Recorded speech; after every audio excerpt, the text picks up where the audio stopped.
Shalom, mon frère, ma sœur. Que la grâce du Seigneur soit sur toi ce matin.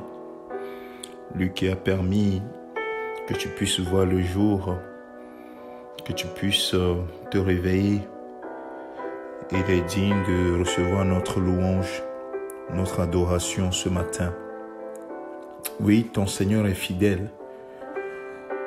Quand nous le disons, ça peut sembler être une répétition, mais c'est cette répétition qui doit être ancrée en toi. Ton Dieu est fidèle. Il faut que ton âme s'écrie, mon Dieu est fidèle.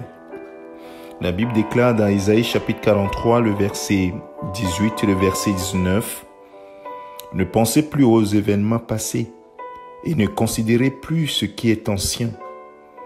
Voici, je vais faire une chose nouvelle sur le point d'arriver. Ne la connaîtrez-vous pas? Je mettrai le chemin dans le désert et des fleuves dans la solitude. » Je suis revenu ce matin sur ce passage pour dire à quelqu'un que dans ce désert que tu traverses, le Seigneur mettra un chemin. Il mettra un chemin, discerne juste son temps.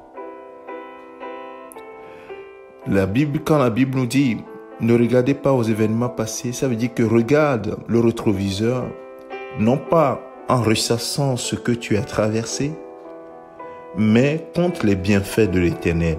Quand tu regardes dans le passé, c'est pour compter les bienfaits de l'Éternel, parce que c'est ça qui te donnera de l'espérance pour la suite. Le contraire abat ton âme. Et Jérémie va le dire, le prophète Jérémie va le dire dans Lamentation de Jérémie, chapitre 3, que lorsque je me souviens, je me rappelle de tout ce que j'ai traversé, le poison, l'absinthe, mon âme est abattue au-dedans de moi. Mais ce que je veux ressasser dans mon cœur, c'est ce qui va me donner de l'espérance.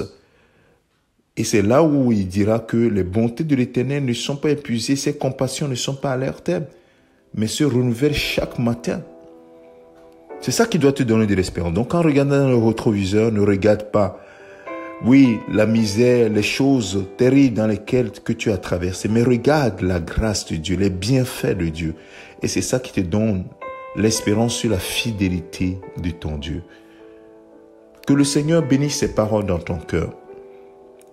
En ce premier jour de la semaine, en ce jour de la semaine, lundi, j'aimerais te dire, prends courage et avance toujours. Avance toujours. C'est ce que la Bible nous a recommandé de faire, de nous fortifier les uns les autres. Et ce matin, c'est pour te fortifier, pour te dire, ne te rappelle plus des choses anciennes, mais porte les regards sur les choses à venir, la fidélité de ton Dieu. Que le Seigneur te bénisse. Excellente journée à toi dans sa présence et excellente semaine au nom de Jésus-Christ. Amen. C'est ton serviteur le pasteur Alexandre.